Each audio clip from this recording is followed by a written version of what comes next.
Hi everyone, it's Garrett here at Eurovision Ireland again, and you might remember on Tuesday night we were with Jedward. Well, tonight actually we're here at the Trocadero restaurant here on St Andrew Street. I'm not sure if you can see around, there's some famous pictures of very famous people here, but actually I'm really excited because I actually have a fantastically wonderful Eurovision legend with me, Miss Linda Martin. Linda, how are you, my dear? I am very well, Garrett. And it's lovely to meet you for the first time. I know, we've been corresponding through emails and text Absolutely. messages and everything, so I tell you, people were asking me, could I have your number? And I went, no. Oh, no. No, not a million years. No. I'd be haunted, because I'm haunted enough without you doing that to me. But it is lovely to meet you. It's very nice to meet you place, too. which is, this restaurant's a bit special to me. You've had It really quite a lot is. of memories here, and there's several pictures of you around here. I've fabulous memories here from birthday parties to Eurovision celebrations, and just a couple of weeks ago when Jedward won with Waterline, I'd already been onto the phone to Robert to say, Robert, if we win, can you feed us at about 1:30 in the morning? And as usual he said yes. So there was about 25 of us descended just back behind you where you're sitting now. And we all arrived, 25s of the mammy and daddy and the backing singers, and Louis came in, and there we sat and celebrated. And Robert very kindly had menus printed out with Waterline and Jedward 2012, Oh, you know, and the fantastic. special menu. It was really brilliant. But yes, lovely memories of this place. And if you look behind me, Yes. there's a rather large photograph with 3 winners, and Shay Healy, who That's wrote one of the winning songs. Yeah, exactly. Yeah. It's a bit of a classic photograph, that is, actually. And I think we've touched on it just there now. You've such a huge pedigree of being in Eurovision, you know, whether or not it be in Ireland or in the Euro song, but also at Eurovision itself. So I suppose just for some of our viewers who are new to Eurovision, I think we'd like to sort of revisit some past experiences that you've had at Eurovision. And I suppose the first one that everybody remembers is 1984 with Terminal 3, when the contest was held in Luxembourg that year, and you had a major battle on your hands between Diggy Lou, Diggy Lay from Herräng from Sweden that year. How did you feel throughout the actual concert, or throughout the actual contest itself that year? But if I can be very honest with you, Yes. I was green as the cabbages, right? And we went, and I certainly didn't expect to win. That was news to me when we finally arrived, and people said, oh, Terminal 3, that's a good chance of winning. And then in those days it was completely different because we had all of the press. Right. Huge press contingency from all over Europe, but especially the UK as well. So this was a big deal. Big deal. And suddenly we found that Terminal 3 was in the running. And then when the contest started that night, there we all were. If you look at the I can footage, remember, yeah. we were all sitting in the high back rigid right. chairs. There we are. And the lovely Tom McGrath was sitting beside me. That's correct. And God rest him. But he was such a friend and just a wonderful man with pushing Eurovision and pushing new people to the front. And suddenly we found the first vote and we got 12 points. And you sort of go, oh, here we go. And we led the whole way through until Portugal didn't vote at the end. That was such a killer. And you just sort of, well, I think I was shell-shocked anyway because I didn't expect it, and then suddenly good things are happening. But my cousin was working in a hotel in London after that, and a bunch of Portuguese tourists came in, and he went for them. You can carry your own baggage. He said, you didn't vote for my cousin. And he walked off and left them. And it's just so stupid, but people were well caught up in that. Oh, that's one of my earliest memories from Eurovision, and I remember the whole family being crowded around the TV, and myself and my mother, God rest her, were on the edge of our seats because we said, we're going to do it, and as you said, the very last. How did you feel when it was just like sort of almost in your grasp and taken away? I don't know. I honestly don't know how I felt because it was all happening and it hadn't been expected. And then afterwards, I do remember one thing, that afterwards we'd been treated so well. I mean, it was an incredible experience for us. But afterwards, I don't know where the Herrays went to, but I remember Johnny Logan taking me by the hand. And he said, right, now we're going to the big reception. And the two of us started to walk down through the crowd, and the crowd all started applauding and everything, and it was just a lovely experience. I think I think the crowd reaction on the night after your performance, particularly, it was the loudest. I think it really was the loudest, and I think a lot of people thought, okay, this is our year. Do you know who did the movements? Who? Well, it was a guy called Vincent O'Neill, who had trained with Marcel Marceau. No way. Yeah, absolutely. And he'd also done training with another guy called Lindsay Kemp, who was David Bowie's sort of mentor type. That's yes. right. So Vincent, I think I'm not sure if Vincent's still living in Ireland, but a lovely guy and fabulous actor. But Shay Healy said, look, this guy could teach you some mime movements, which might work out with the Terminal 3 business. Now, I don't know whether it did or not, but anyway. Sure. But that's who did the movements for Terminal 3. Wow, fantastic. Real nice guy. I suppose then, between, I think a lot of people might not know then that you're actually the #1 artist in Ireland for being in the most Eurosong finals. Yeah. No. I know that. I've heard that before. But you see, you've got to realise that I'm not a singer-songwriter. Right. And for me, to get out of Ireland and get up that ladder was to win the Eurovision, because in those days, you've got to remember, it was a huge event. It's a massive event. And you were suddenly, overnight, you became exactly. a fairly big star. You know, it was yeah. just a different era, and I knew that I had to win it. I had to get off the road, because I was doing at that time was travelling with the band night after night after night. And that's okay when you're 16, 17. Sure. But when you start to get commitments and you start to get a bit older, I just wanted more than that, you know. So I wanted to win Eurovision. Sure. Now, the way I balance that up is, if you have a young footballer, for instance, and he doesn't score on his first match, do you say, all right, you're not coming back? No, you don't. Of course you don't. don't. You don't. Yeah. You just keep on and keep on and keep on until something clicks. Obviously, something did click then in 1992 then, when you came back with Why Me, won the national final. And then went on to Sweden, of all places. Yeah, I think we call that karma. yeah. So you went to Malmo then, because the contest was there that year. What was the run-up, the week of the run-up to the actual final? Because we were pretty much held in high regard that year going into the competition. Yes, we were. They were talking about Michael Ball. They were talking about Malta. That's right. We called her Rising Down. I'll tell you why in a minute. But anyway, nothing rude or anything like that. But there were three songs being talked about. And of course, you're mingling with everybody, and I'm still a great friend of Michael Ball's. He's a lovely guy. Are you? Ah, yes. We had great crack with them. Great crack. And we just found out that, yes, you know they have the polls. You know the Eurovision clubs and things have the polls. And there we were. And we were up in the top. And it seemed to vary from day to day. 1 minute we'd be first, and then the next day Michael Ball would be first. So we were sort of jiggling around there. But Terry Wogan arrived to do the commentary and arrived for rehearsals and everything. And he came over to him and he just said, I think yous are going to do it. He says, but they pay me in the UK, right? So I can't say yes, otherwise. Absolutely. But there was another man. You know they have the red carpet event to welcome all the delegations. Well, that night and that year, Christian Clausen was the guy in charge of Eurovision. Yeah. A lovely man. Such a nice man.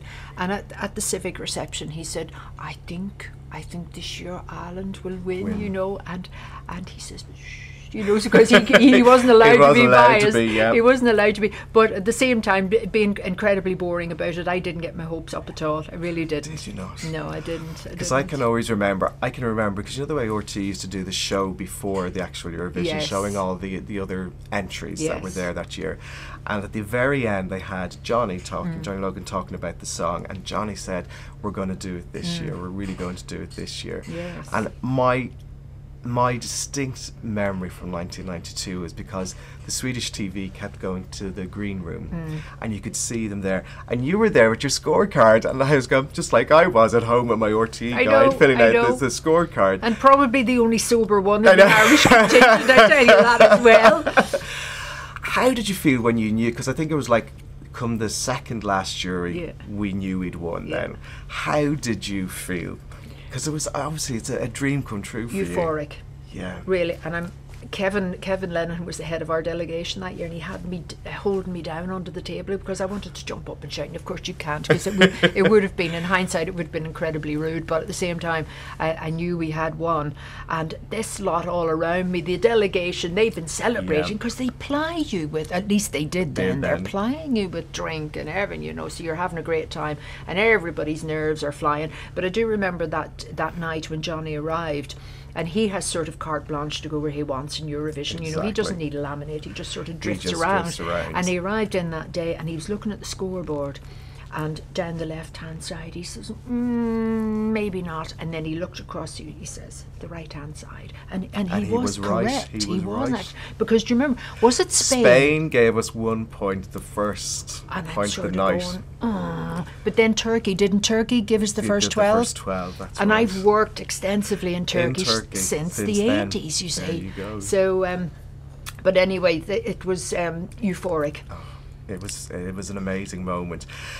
Just incredible. And the Irish, of course, they scattered the security guards and stormed the stage. There was no stopping the Irish. No stopping them once they got there. And it was just a great celebration because they have the dinner afterwards. That's but right. you don't get time to eat because you're doing everything with the press. You're doing so many press. And then I saw the carts of champagne being wheeled into the suite in the hotel, and we partied all night. Nobody went fantastic. to bed, and we'd Larry Gogan and Pat Kenny, and Louis was there with me, and you know, it was just unbelievable. An unbelievable experience. You've mentioned a few people's names there. Obviously, Mr. Eurovision, Johnny Logan himself. Yes. Yourself, Johnny obviously wrote Terminal 3, and he wrote Why Me, and obviously had his own success with his own song as well, Hold Me Now, and obviously with Shea Healy and that. I mean, it's such a wonderful working relationship that yourself and Johnny have with each other. How did that come about, you know? Well, it's dead easy. We were both managed by Louis Walsh. Really? And I'm going way back to the late 70s, right, when there was cabarets and things like that. We'd always find ourselves on the same bill. Wow. And Johnny at that stage, he's a very accomplished guitar player, so he used to be playing guitar and singing. And we found that we just became friendly. And then Louis managed Johnny right through What's Another Year. That's right. Hold Me Now. He was looking after me with Terminal 3 and Why Me? Why Me? Of course. And you either click with somebody or you don't. And Johnny and I just became good friends. And just at the beginning of February this year, he turned up at my special award. The Variety Club gave me a Lifetime Achievement Award. And there's only 3 people have got it. And it was Maureen Potter, Pete St. John, and myself. So he arrived with Red Hurley. I adore his voice. I just love him. So he arrived, and the two of them were up singing and everything, you know. And he was there for me. He just said, "I wanted to be here for your special day." And he's just been a very good friend, a very loyal friend, because he could have given that song to anybody. When you think about it, sure. But you know, I've often said to people, you need a great team around you. Exactly. Yeah. And Johnny and myself had Louis Walsh. Johnny was a great guy for talking to the different delegations and things, you know, because they have such respect for him in Europe. And it's just that outer circle working on your behalf. On your behalf, exactly. It's just brilliant. But I think there's obviously a very good chemistry there, because it's almost like you can interpret his songs extremely well, you know. Well, I think I take direction very well. Okay. Yeah, I do. I know that. And a singer-songwriter will tell you, nobody ever sings the song the way they do, because it's coming from their heart, obviously. So they sing it and they know exactly what they want. Now, a lot of singers or people in the entertainment business would just say, "I'm doing it my way." Sure. I'm not like that. And Johnny had said to me, "Look," he says, "I know where this song's coming from," and he says, "if you can interpret it and sort of get it onto the wave band, or whatever way you want to put it, that I'm working on," he says, we'll get a good track. So it was listening to him, and trying to apply what he wanted, because it's his song, you know. Yeah. And that's I think that's why we work well together. Well, obviously 1992 to now, it's your 20th anniversary of your win. It's incredible, isn't it? It's unbelievable. It's like yesterday. Well, you still look as if it is yesterday. You look fantastic, you know. You do. That's a soft lens on my camera. I hope that one's a blind lens then. But there's been a lot of changes in Eurovision since 1992. Yes. You know, from not having an orchestra to the voting, like juries and public vote, to so many other countries now within Eurovision. How do you think the contest has progressed over the 20 years since you were last in? Well, I cry for the lack of orchestra. That was just so criminal. But I understand the economics, all right. I do understand that, and I do understand that you have to replicate tracks. Sure. And an orchestra on a ballad is magnificent. It's beautiful. Really is. But an orchestra trying to do a big club disco song, well, that's not so good. Exactly. It's not so good. But I do remember lamenting that. It turned, for a couple of years, it turned into the 3-minute cabaret act, and I didn't like that. But now I think it's starting to turn full circle. It is, yeah. Because, correct me if I'm wrong, but in the last few years, if you look at the finalists, you'll find there's a very simple ballad in there, or there's a very simple pop song. Exactly. Without all the bells and whistles that are exactly. going around it. But having said that, I mean, there's going to be bells and whistles this year, so I shouldn't have said that. But I do remember in '92 there was the Galleon on stage. That's right. Right. That was the backdrop. Yes. Noel Keelan, God rest him. So. Oh my goodness, did I love that man. And Eurovision loved him because he'd been there so many times, and they respect those musicians, because in those days the musicians all travelled, so they all knew one another. Exactly. And he'd be standing there, the cigarette would be hanging out of his mouth as usual, and he'd be tapping the baton and readying everything up, and it was just magical. So you had the Galleon, the orchestra, backing singers, everything, and then there was a little puff of smoke came out the Galleon's nose, and that was the special effect. And you just think back, oh, how green were we? But Kevin Lennon, our head of delegation, made sure that there was the smoked salmon, the brown bread, the Guinness, and the Irish whiskey. Excellent. And that was all brought over for our all-night party, along with the Irish buskers that we found in Malmo. I swear to you. And then Kevin had lunch with the production company. And we all saw the camera shots, and Kevin was sort of thinking, well, maybe not a great shot from the back, but if you could sort of swivel that around. And it was just like I've said to you before about attitude. He cajoled, he plumazed them, and we got the shots that we wanted. You know, but just great memories. And then you think right up to now, and you think of these special effects. Are and you huge. Think, I had a puff of smoke and a spotlight. But anyway. But I think in regards to, we're now into 2012, and obviously this year we have the wonderful Jedward back again with us at Eurovision, and you were their mentor in Eurosong, and you're still mentoring them now. How did you become involved in the mentoring process for the Eurosong final? Okay, well, in a nutshell, I think most people know now that Louis phoned and said, crash course these guys in show business, which is what I did. And we clicked. I loved their attitude. We just got it, and they took it in. You see, people have the wrong impression about Jedward. They think they're foolish. They're not foolish. No, they're not. They've got lots of energy, but they're not foolish. And they got entertainment with a capital E immediately. Sure. And then they applied what they were told. So Louis took them over, but everybody knows that story. But we just remain friends. And we turn up at different things, or I keep in contact with them. I know the family and everybody quite well now at this stage. But they did so well last year that whenever they were sort of mentioned for Eurovision again, Louis was very happy with that. And I just got the call from RTE. Julian Vinyals called me, and he said, would you be interested? And I said, well, I can say yes, but I got to get permission from Louis. He's their manager. Sure. So I phoned Louis and I says, what do you think? And he said, yes, if you want to do it, go ahead. And Jedward are yours. And it was sort of like, oh, right, okay. That was very simple. So told RTE, yes, it's all systems go. And then they said, okay, just keep quiet until we announce everything. Sure. And then the songs started to come in when it was announced. And I think I'd nearly 100 songs sent to me. Wow. All over, not only Ireland, England, from abroad. Everywhere.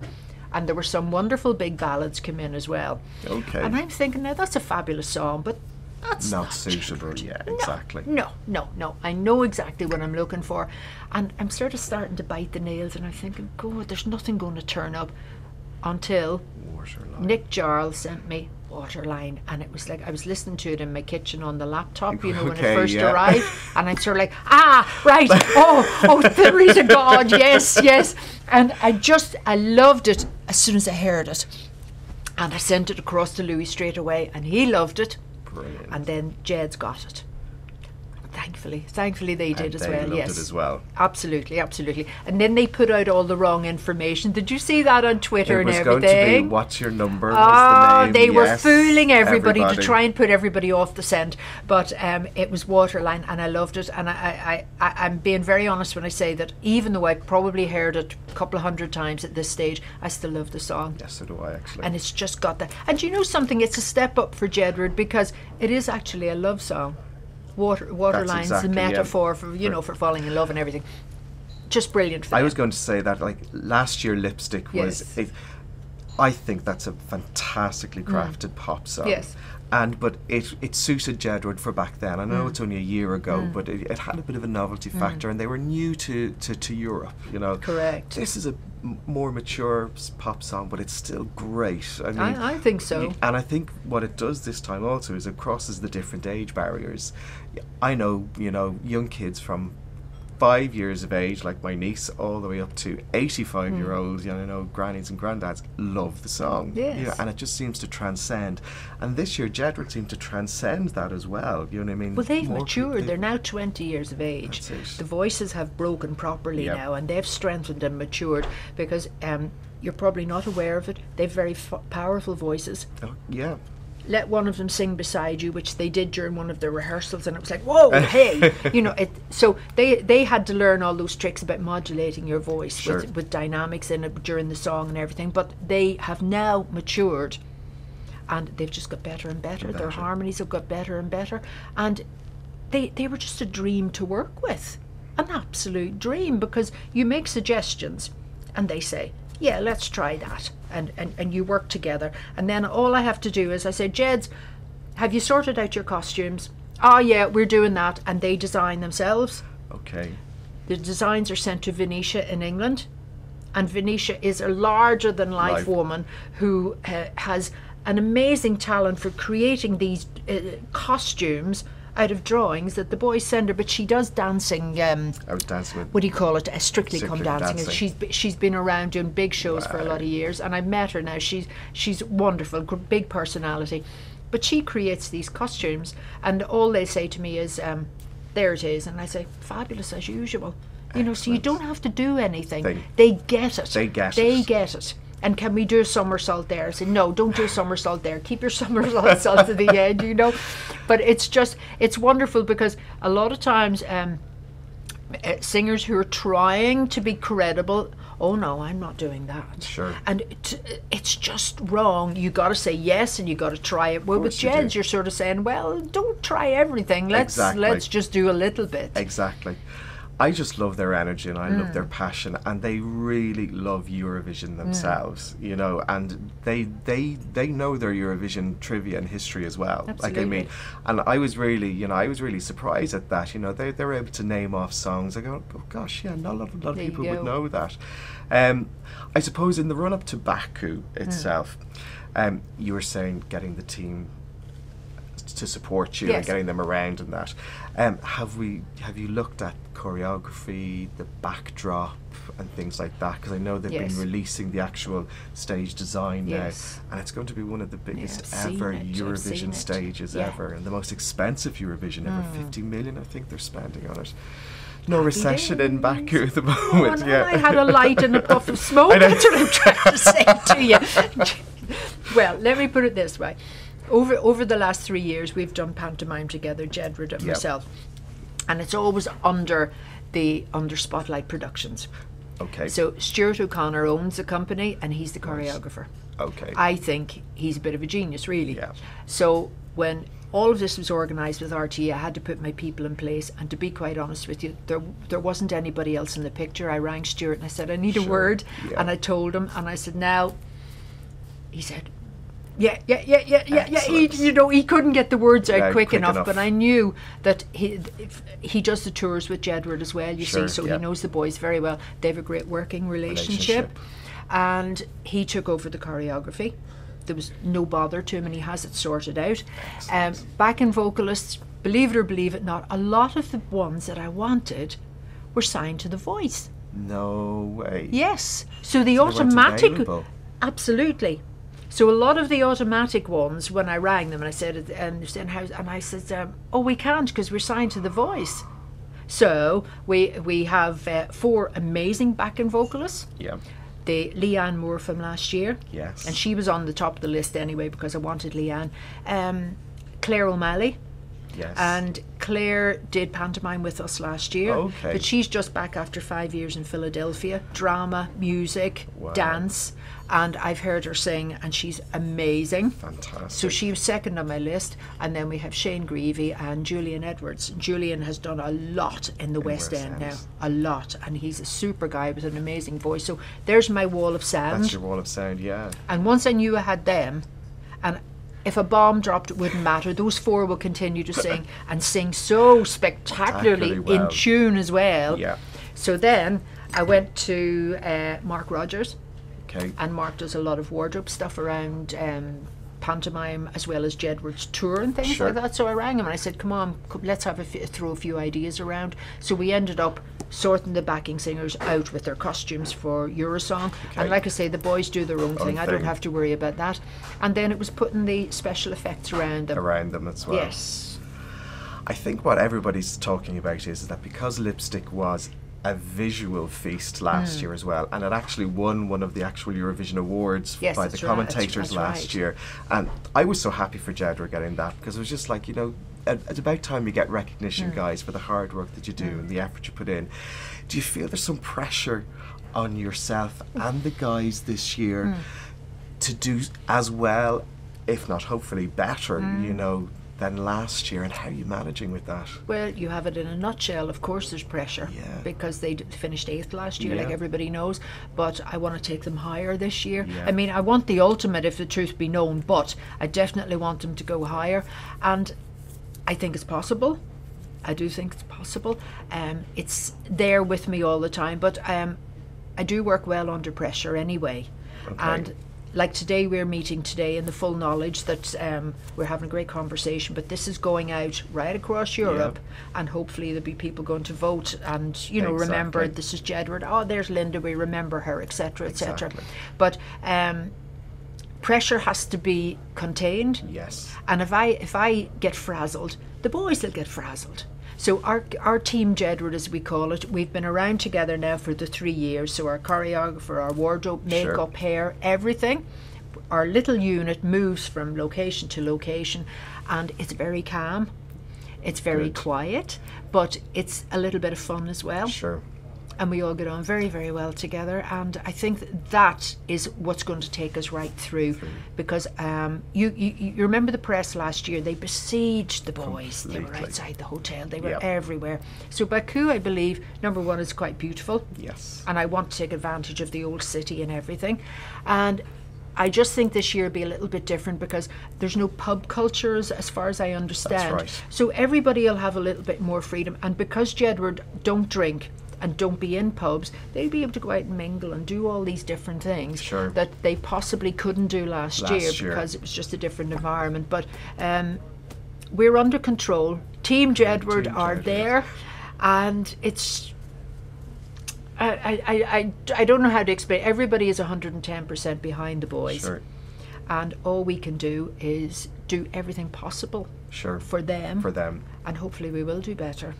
I really think that we have a strong chance this year. I really, So do I. really do. You know the way you have gut feelings Yeah. about things, and you know when you think about it, the extensive work the boys have done in Europe since last year. I was just about to say that Yes. they have been touring Europe non-stop. Correct.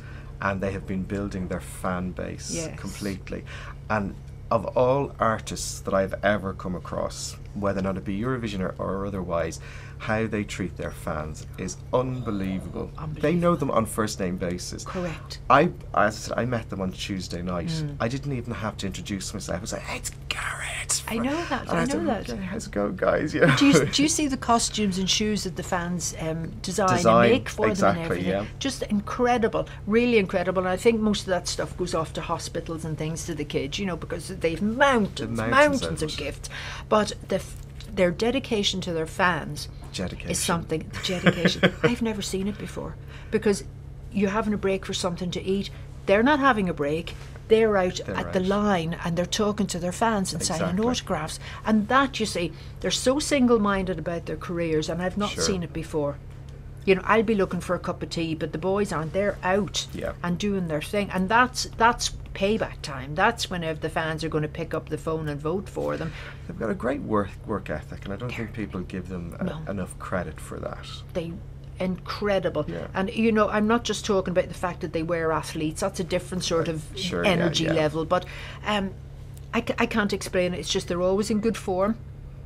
Their diet is really healthy. They don't drink, they don't smoke, I haven't even heard them swearing, God, and I mean, I swear like a trooper from time to time, but they haven't, there's nothing like that. They are just so wonderful role models for young kids.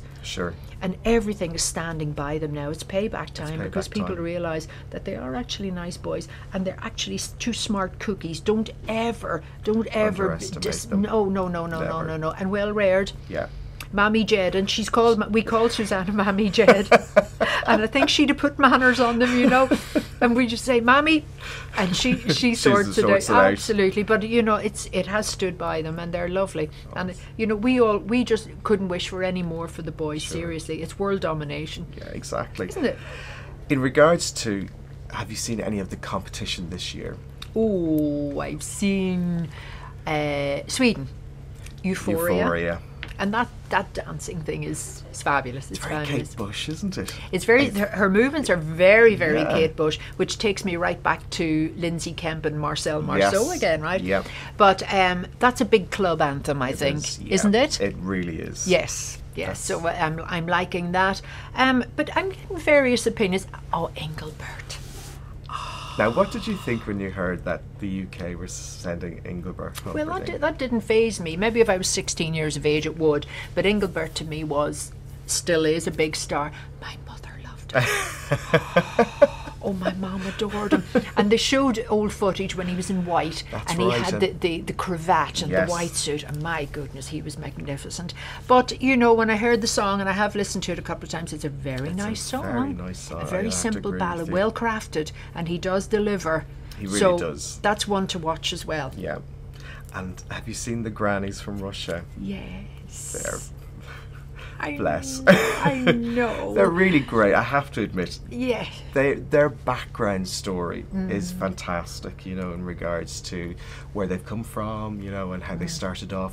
They started off as singing to get donations for the roof of their local church. There you go. You know, and it's just grown from there. Will you be keeping a close eye on the competition then when you're over there for the 2 weeks before the actual contest? You betcha. You betcha now. I'll be watching everybody. See, in my book, everybody is a contender. Exactly, yeah. You don't dismiss anybody. You can never tell what's going to work. No, you can't. And everybody has a chance. Yes. So just because somebody is maybe the older age bracket or somebody is whatever, you don't ever dismiss them, not in Eurovision. Yeah. So I'll have to listen and watch. Exactly. But where was the boys? I meant to tell you about a concert the boys did in Belarus. Okay. They did a television show with an orchestra in Belarus. 18 million viewers. No way. Now, we forget about all of these things. Do you remember the Russian who won a couple of years ago? Balan. Yes. You see, he is an enormous star, selling millions of CDs. Yeah.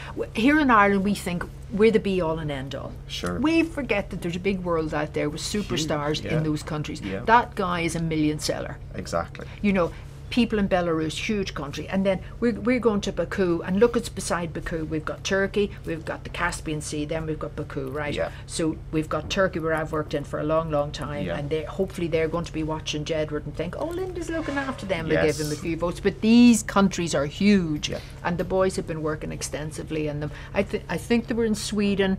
And they were in Sweden, Estonia, Austria. Last weekend, I'm just talking about last weekend. They were in Sweden and Copenhagen.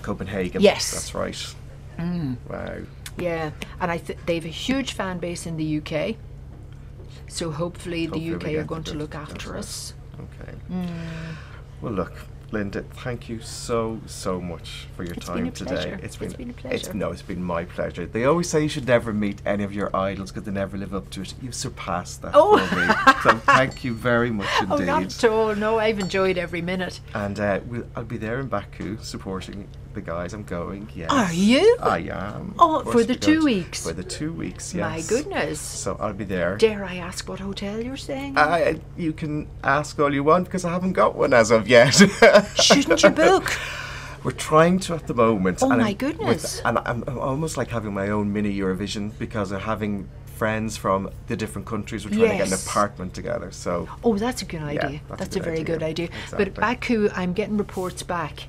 And I believe it is quite spectacular. It's supposed to be fantastic. You know, and they've thrown everything at this contest. Nothing left to chance. I know that we have our coach that's just going to take people around. Sure. But we're all allocated a BMW with a driver 24/7. Fantastic.